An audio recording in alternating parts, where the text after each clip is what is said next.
Hello. आज हम lean six sigma के काइजन टूल को हम जानेंगे। काइजन टूल जो है वो टूल नंबर 2 है। काइजन अभी क्यों ज़रूरी है और किन लोगों के लिए ज़रूरी है? काइजन जो है वो सबसे ज़्यादा उन लोगों के लिए ज़रूरी है जो शॉप फ्लोर पे हैं। शॉप फ्लोर पे जो ऑपरेटर हैं, लाइन लीडर हैं, लाइन इंचार्ज हैं, सुपरवाइज़र हैं, जो डे टू डे लाइन की प्रॉब्लमों से होकर गुजरते हैं। अब समझिए काइजन क्या है। काइजन है एक जापानीज वर्ड है जिसका मतलब है काई एंड जेन, दो अलग अलग हैं, जिसका मतलब है चेंज फॉर बेटर। और ये पूरी कंपनी के लिए है, सिर्फ एक जगह के लिए या किसी प्रोडक्शन के लिए नहीं।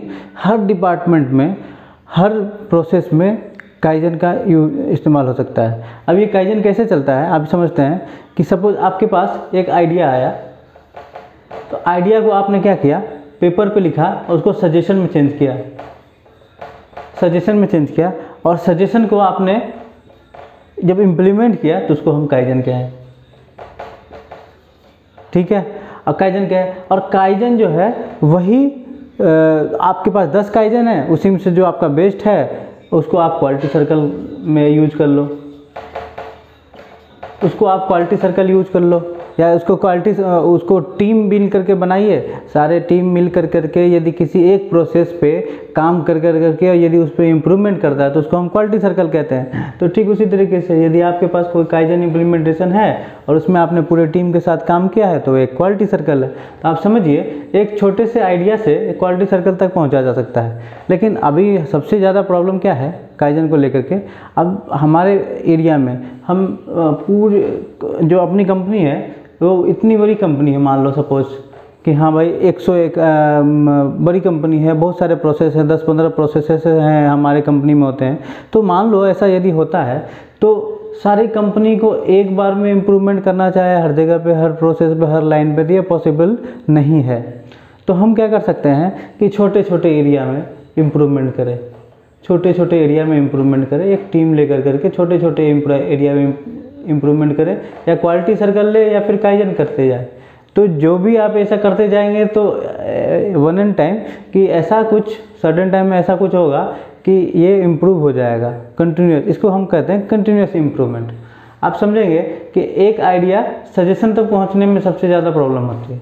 आइडिया सबके पास होते हैं, शॉप फ्लोर पे जो काम करते हैं वो डे टू डे लाइफ में किसी न किसी प्रॉब्लम से ज़रूर गुजरते रहते हैं, लेकिन वो गुजरते रहते हैं और नज़रअंदाज हो जाता है। इस नज़रअंदाज होने की वजह से बहुत सारे आइडिया जो हैं वो सजेशन तक नहीं पहुंच पाते।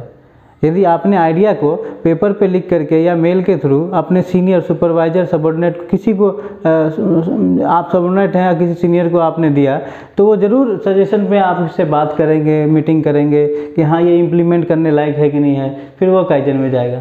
तो अभी लड़के ये बोलते हैं कि मैं जॉब से सेटिस्फाइड नहीं हूँ, कहीं और नौकरी ढूंढूंगा, या फिर मेरे को बॉस बहुत डांटते हैं, या फिर मेरे लिए यहाँ पे काम करना मुश्किल है। मैं किसी तरीके से यदि वो कोई निगेटिव हो रखा है अपने आप को उस प्रोसेस पे, उस माहौल में, उस सिचुएशन में, तो सब काइजन जो है एक सबसे आसान तरीका है अपने आप को मोटिवेट करने का, और अपने सीनियर और आसपास के माहौल, अपने जो दोस्त हैं, आपके साथ कलीग काम करते हैं, और जो आपके बॉस हैं, उनके सुपर बॉस हैं, सबका ध्यान आपकी तरफ आकर्षित हो जाएगा यदि आप अपने आइडिया को पेपर पे सजेशन के रूप में लिख करके उसको काइजन में इम्प्लीमेंट कराने की सोचें।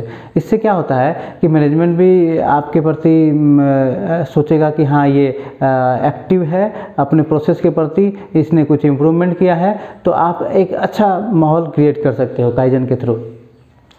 अब हम जानते हैं कि काइजन जो है वो क्या है।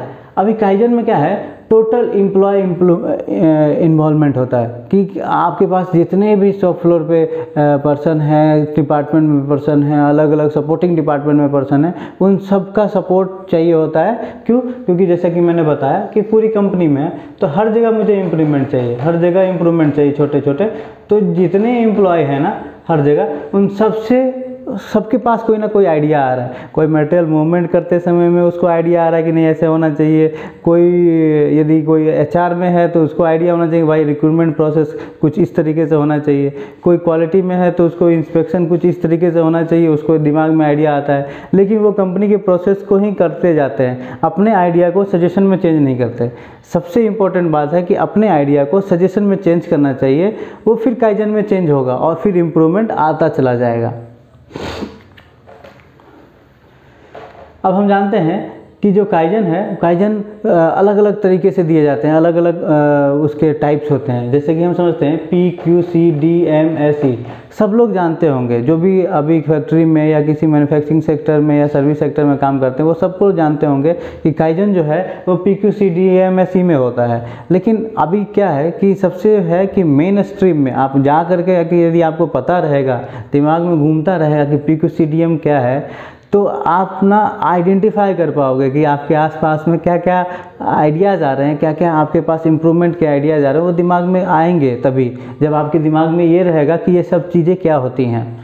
अभी हम जानते हैं जैसे P है तो इसमें है प्रोडक्टिविटी इम्प्रूवमेंट। प्रोडक्टिविटी इम्प्रूवमेंट आप समझ सकते हैं कि सपोज कोई डाई लोडिंग मशीन है तो उसमें क्या है कि आप कैसे इम्प्रूवमेंट कर सकते हैं। आप उसके पर मिनट कितने पार्ट निकल रहे हैं, पर घंटे कितने पार्ट निकल रहे हैं, उसको ऑप्टिमाइज करके कर सकते हैं। अब ये आपको देखनी है पार्ट की क्वालिटी को ध्यान में रखते हुए और उसकी स्पीड, प्रेशर, फोर्स और भी हीट, टेम्परेचर, शर्ट हाइट जो भी है उसको कैसे हम मिनिमाइज करें, कैसे उसमें ऑप्टिमाइज करें कि हमारा 2 पार्ट ज़्यादा बनने लग जाए, 5 पार्ट ज़्यादा बनने लग जाए। इस सोच पे काम करना चाहिए। इस सोच पे काम करना चाहिए कि डाई चेंज करते समय हम क्या सेटिंग में ऐसा कर दें कि हमें कम सेटिंग पार्ट निकालना पड़े, कम रिजेक्शन निकले। ये डाई चेंज करते समय ऐसा क्या कर दे कि हमारा जो डाई चेंज करने का टाइम है वो सिंगल मिनट में हो जाए। तो ये सब चीज़ें प्रोडक्टिविटी इम्प्रूवमेंट कराएगी। प्रोडक्टिविटी इम्प्रूवमेंट ऐसे कराएगी कि स्क्रैप निकल रहा है, स्क्रैप जैम हो रहा है, उसके वजह से छोटे छोटे डाउन टाइम आ रहे हैं, तो आप उस तरीके से सोचिए कि कैसे हम स्क्रैप जैम को क्लियर कर दें और वो छोटे छोटे आइडिया को सजेशन में चेंज कीजिए, वो काइजन में आ जाएगा और आपका प्रोडक्टिविटी इंक्रीज कर जाएगी। देन देखेंगे हम क्वालिटी इंक्रीज कैसे करना है।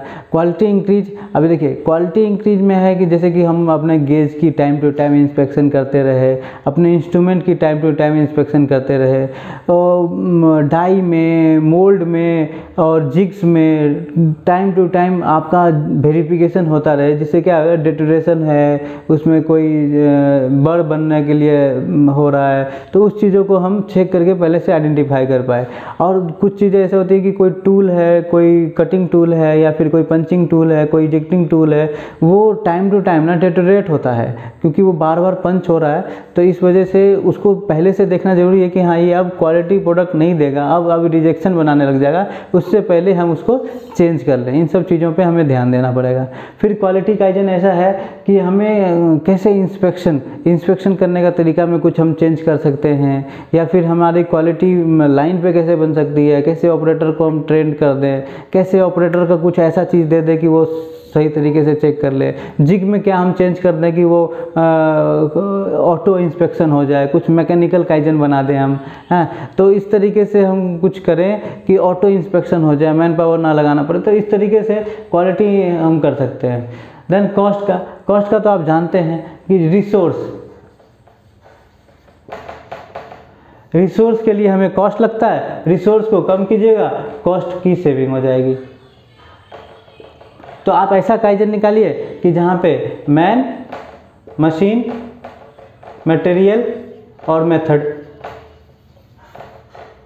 और man, machine, material, method. Man मतलब कि यदि प्रोसेस में कहीं पे, अभी एक सिंपल एग्जांपल देते हैं कि मटेरियल हैंडलिंग करने वाला बंदा है, वो मटेरियल स्क्रैप ला रहा है और स्क्रैप को निकाल करके वो दूसरे बिन में डाल रहा है और उस बिन से वो स्क्रैप यार्ड में जाएगा। तो क्यों ना हम बिन को या फिर मशीन के पास जो बिन रखने की जगह है उसको मॉडिफाइड कर दे और डायरेक्ट वही बिन को प्लेस कर दे जो डायरेक्ट स्क्रैप यार्ड में जाता है। तो इससे क्या हुआ कि एक मैन पावर का जो सेविंग हो गया। ठीक उसी तरीके से मैं बताऊं कि सपोज़ कि कोई स्वीपर है, वो हाथ से पोछा लगा रहा है और उसको पोछा लगाने में पूरे दिन लग जाते हैं। यदि हमने लो कॉस्ट की चीज़ें, यदि हैंड टूल कुछ ऐसा दे दिया, कुछ वाइपर टाइप का दे दिया, तो हो सकता है कि वो 1 घंटे में पोछा लगा दे, फिर वो दूसरी जगह कर पाए ये काम को। तो ये प्रोडक्ट मैन पावर की एफिशिएंसी, इफेक्टिवनेस को भी हमें चेक करेंगे। तो कहीं ना कहीं आप यदि अपने रिसोर्स को चेक करें, मैन पावर आपके आसपास काम कर रहे हैं, उनकी इफेक्टिवनेस चेक कीजिए, उनकी दिन भर की एक्टिविटी चेक कीजिए कि उसमें कितना NVA है, non value added activity man power कर रहा है। आप अपने एरिया में एक मैन पावर की non value added activity count करेंगे तो आपको आइडिया जनरेट होगा। वहाँ से ये जनरेट नहीं होगा कि हाँ भाई मैन पावर को ही हटा देना है, ऐसा नहीं सोचना है। पहले ये जानना है कि हमारा NVA किधर है, देन उसमें आप फिर डिसाइड करेंगे कि कौन सा हमारा NVA रिक्वायर्ड है, कौन सा NVA नॉट रिक्वायर्ड है। जो नॉट रिक्वायर्ड NVA है उसको आप एलिमिनेट करें और काइजन में दिखाएं।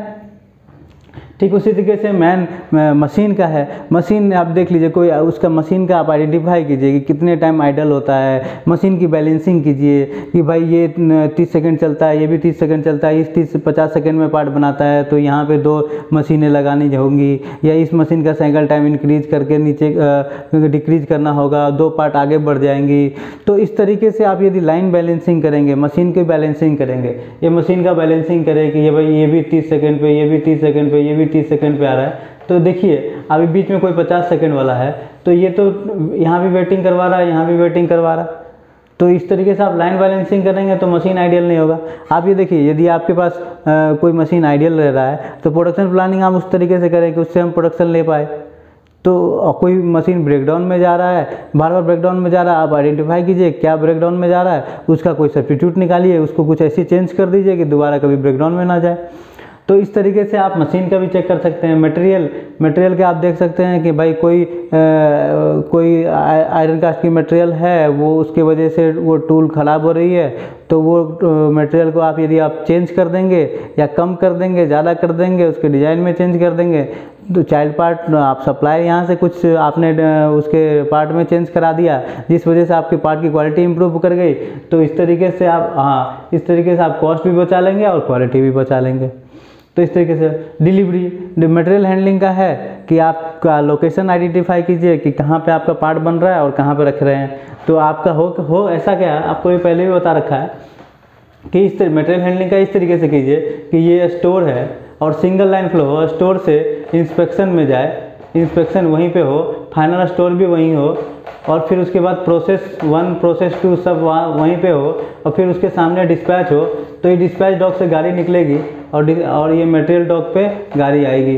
तो यहाँ अनलोड करेंगे रॉ मटेरियल और यहाँ से फाइनल प्रोडक्ट कस्टमर के यहाँ पे भेज देंगे। तो इस तरीके से आप देखेंगे कि सब इसकी लाइन भी वहीं पे होगी और इसका फिनिश गुड रखने का भी उसी के सामने होगा।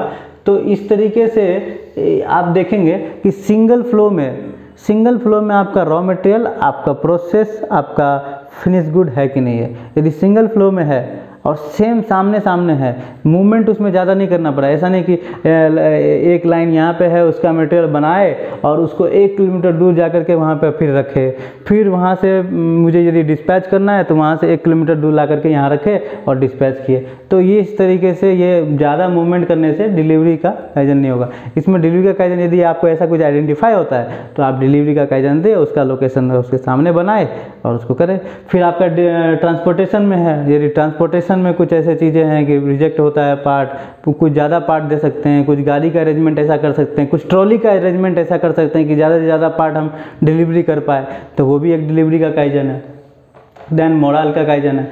मोरल का काइजन ये है कि अभी देखिए वर्क प्लेस पे मैन पावर काम करती है। मैन पावर को कोई तकलीफ होता है, जैसे कि फ़ैन लगाना, आपने वेंटिलेशन कर दिया, लाइट इंप्रूव कर दिया, इंस्पेक्शन करने में उसको आसानी हो या उसको चलने में आसानी हो, गैंगवे प्रॉपर बना दिया, आपने सेफ्टी कर दी, फेंसिंग लगा दिया, या फिर आपका वेंटिलेशन सही कर दिया, कोई मशीन से कोई गर्मी जनरेट हो रहा है, मशीन से आपका फ्यूम्स जनरेट हो रहे हैं, मशीन से आपको आवाज़ ज़्यादा आ रहे हैं, तो उस तरीके से यदि आपने काइजन किया कि सपोज़ कोई आपने साउंड प्रूफ किया कुछ ऑफिसेस को, या फिर आपने वेंटिलेशन सही किया, आपने ठंडी हवा को अंदर डक्ट के थ्रू भेजा, या फिर आपने लाइटिंग सही करी और एम्प्लॉय के लिए कुछ पीपी का इंतज़ाम किया और एम्प्लॉय के आने जाने के लिए जो रास्ता सही किया, तो इस तरीके से एम्प्लॉय को यदि बेनिफिट दिया और काम करने का माहौल सही किया तो वो मोराल को इंक्रीज करता है। सपोज़ कि आपने रेस्ट रूम बना दिया, या सपोज़ कि आपने कैंटीन चाय पीने के लिए टेबल या ये सब चीज़ें दी, किसी तरीके से आप यदि फ़ायदा पहुंचा रहे हैं एम्प्लॉय को, तो वो एक मोराल है। दैन सेफ्टी आप जान रहे हैं कि वर्क प्लेस में काम करते समय सेफ्टी का सबसे ज़्यादा ध्यान रखना होता है। तो मशीन सेफ्टी है, मैन पावर सेफ्टी है और पार्ट सेफ्टी है। तो मशीन सेफ्टी है जैसे कि मशीन लोटो सिस्टम, इसमें आप देखिए कि लोटो सिस्टम है कि नहीं, लॉग आउट टैग आउट, कि भाई मशीन के अंदर कोई काम करने गया है तो लॉक करके जाए और उसके के पास चाबी हो, इस तरीके से एक बार में एक ही आदमी जाए। फिर आप ये भी देख सकते हो कि भाई ठीक है कि मशीन सेफ्टी होगा, ये मैन पावर सेफ्टी है, तो भाई हेलमेट, ग्लव्स, शूज, जो भी आपके प्रोसेस में अप्लीकेबिलिटी हो उस तरीके से आप उसको ट्रेंड करें और उसको प्रोवाइड कराएं। देन उसके बाद होता है कि सेफ्टी में ये आ गया कि आपके फायर एक्सटिंग्विशर हैं, फायर हाइड्रेंट हैं, हॉज रील्स हैं और स्प्रिंकलर सिस्टम्स हैं। तो जो जहाँ पे अप्लीकेबल है, फायर सिलेंडर्स हैं, जो जहाँ पे अप्लीकेबल हैं वो वहाँ पे लगाएं। और उस तरीके से होता है क्या कि मशीन में हमने सेफ्टी डोर दे दिए, फेंसिंग लगा दिए, या फिर कोई स्लाइडर दे दिया, फिर आप ये समझिए कि किसी तरीके से उसको ऑपरेटर को वर्क प्लेस पे सेफ माहौल देने की कोशिश करी कि कैसे आप यदि ऐसे आइडेंटिफाई करेंगे तो आपको आइडिया जनरेट होगा कि हाँ ये सेफ्टी का इशू है। हाँ, आप सपोज वर्क प्लेस पे काम करते हैं तो आपको आइडेंटिफाई होता होगा कि अनसेफ कंडीशन क्या है, अनसेफ एक्ट क्या है। तो इस तरीके से यदि आप अनसेफ कंडीशन और अनसेफ एक्ट आइडेंटिफाई करेंगे तो वो एक आइडिया है। और यदि आप अनसेफ एक्ट और अनसेफ कंडीशन को यदि आप क्लोज करेंगे, उसको प्रॉब्लम सॉल्व करेंगे, तो वही आइडिया आपका काइजन में चेंज हो जाएगा। May be low cost improvement करना पड़े, मे बी आपको फेंसिंग करना पड़े, कोई मैकेनिकल आपको स्ट्रक्चर डेवलप करना पड़े जिससे सेफ्टी हो जाए, कोई सेंसर के थ्रू सेफ्टी करना पड़ेगा, या फिर कोई सेफ्टी गेट के थ्रू करना पड़ेगा। तो इस तरीके से आप सेफ्टी का काइजन दे सकते हैं। देन है इन्वायरमेंट का काइजन ऐसा है कि सपोज कि आपके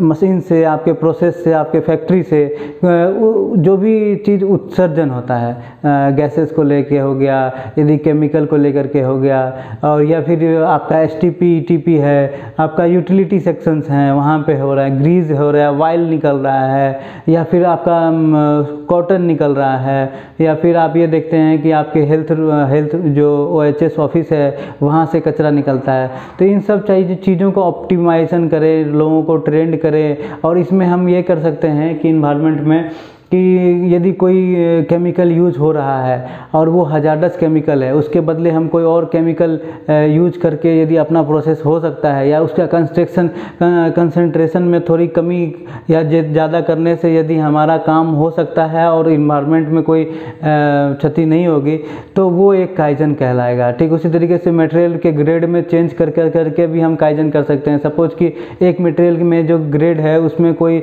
हजार्डस मटेरियल यूज़ हो रहा है और उसके बदले हमने दूसरा ग्रेड यूज़ कर लिया, उसमें हजार्डस मटेरियल नहीं है बट हमारे पार्ट क्वालिटी पे कोई इम्पैक्ट नहीं आया, तो ये इन्वायरमेंट का काइजन हुआ।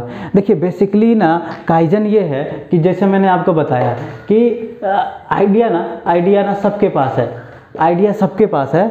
आइडिया को सजेशन में लाने में 99% आइडिया ख़त्म हो जाते हैं। तो आप सभी लोगों से रिक्वेस्ट बस इतना है कि आपके पास यदि आइडिया है तो उसको एक बार सजेशन पे लाइए और फिर अपने सीनियर से, कलीग से, अपने फ्रेंड से बात कीजिए, तो वो ज़रूर काइजन तक पहुंच जाएगा। कैसा भी सॉल्यूशन तो ज़रूर निकलेगा। जब आपका आइडिया आपसे निकल करके किसी और के पास जाएगा तो सॉल्यूशन ज़रूर निकलेगा। अभी तक आपने यदि सब्सक्राइब नहीं किया है तो सब्सक्राइब कर ले। क्यों? क्योंकि मैं लीन सिक्स सिग्मा के सारे टूल्स को एक एक करके डिटेल समझा रहा हूँ और आगे भी आने वाले वीडियोज़ में सब कुछ बताता रहूँगा। अभी ये लीन नंबर 2 था, आगे आने वाले वीडियो में लीन नंबर 3 बताएंगे। Thank you.